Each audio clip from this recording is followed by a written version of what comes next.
Before the world knew the name Daesh, it began with one man in a prison cell. In 1999, a Jordanian militant named Abu Musab al-Zarqawi formed a small extremist group. It was weak, fragmented, and barely noticed. Everything changed after the 2003 US invasion of Iraq. The invasion dismantled Iraq's army overnight. Nearly 400,000 soldiers were suddenly unemployed, angry, and armed. Chaos replaced order. Zarqawi exploited this vacuum, launching brutal attacks designed to ignite sectarian war. In 2004, he pledged loyalty to al-Qaeda, becoming al-Qaeda in Iraq. Violence escalated sharply. Suicide bombings, beheadings, and attacks on civilians became strategic tools, not accidents.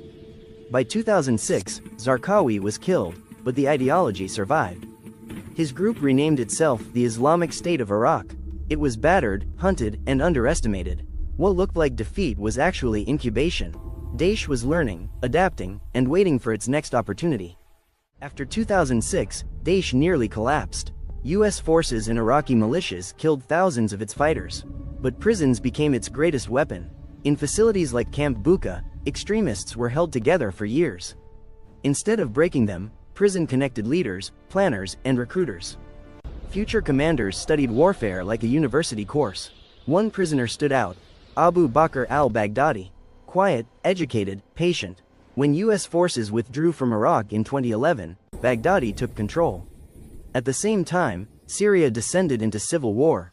Borders weakened, weapons flooded the region. Daesh moved fighters freely between Iraq and Syria, rebuilding faster than anyone expected. By 2012, they were no longer hiding. They were seizing towns, taxing civilians, and executing rivals. The group had transformed from a terror cell into a shadow state, waiting for the right moment to emerge publicly. In June 2014, the world was stunned. Mosul, Iraq's second-largest city, fell in just 6 days. Nearly 30,000 Iraqi soldiers fled, leaving behind weapons worth over $500 million. Daesh marched in almost unopposed. Banks were looted, borders erased. Days later, Baghdadi appeared in black robes and declared a caliphate, renaming the group Islamic State. At its peak, Daesh controlled territory the size of the United Kingdom, ruling over nearly 8 million people. They collected taxes, sold oil, issued ID cards, and enforced rule through fear. Their propaganda was global. High-quality videos, social media recruitment, and shocking brutality attracted fighters from over 80 countries. For a moment, Daesh looked unstoppable, but expansion brought enemies, and every empire that grows too fast leaves cracks. Daesh didn't rule by loyalty. It ruled by terror. Public executions, amputations, and mass graves were broadcast deliberately. Fear was governance. They controlled oil fields, earning an estimated $1–2 million per day at their peak. Civilians were taxed, children were indoctrinated, dissent meant death, but beneath the surface, resistance was growing. Tribal leaders resented foreign fighters. Civilians passed intelligence quietly. Defections increased as life under Daesh proved harsher than promised. Meanwhile, the world responded. In 2014, a US-led coalition launched airstrikes.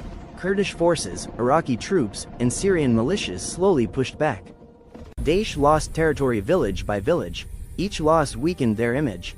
The myth of invincibility was fading. And once fear breaks, control collapses quickly. By 2016, Daesh was retreating. Fallujah, Mosul, and later Raqqa became battlefields. The fight for Mosul alone lasted 9 months and killed over 10,000 Daesh fighters. Airstrikes destroyed command centers. Leaders were targeted relentlessly. Foreign fighters couldn't escape. Supply lines collapsed. In 2017, Baghdadi declared strategic retreat, but reality was defeat. Raqqa fell, then town after town followed. By March 2019, Daesh lost its final territorial stronghold in Baghouz, Syria. The so-called Caliphate was gone. No flags, no cities, no state. What remained was an underground network, scattered and hunted, surviving but no longer ruling. Daesh did not disappear. It fractured. Without territory, it reverted to insurgency, bombings, assassinations, and sleeper cells. Leaders were killed, including Baghdadi in 2019. Today, Daesh operates in fragments across Iraq, Syria, and parts of Africa. It no longer governs millions. It no longer controls oil. Its greatest weapon now is instability, not power. Its rise proved how war, poor governance, and extremism feed each other. Its fall proved that brutality creates enemies faster than loyalty. Daesh's story is not one of strength, but of exploitation. And its collapse stands as a warning. Ideology without humanity always destroys itself.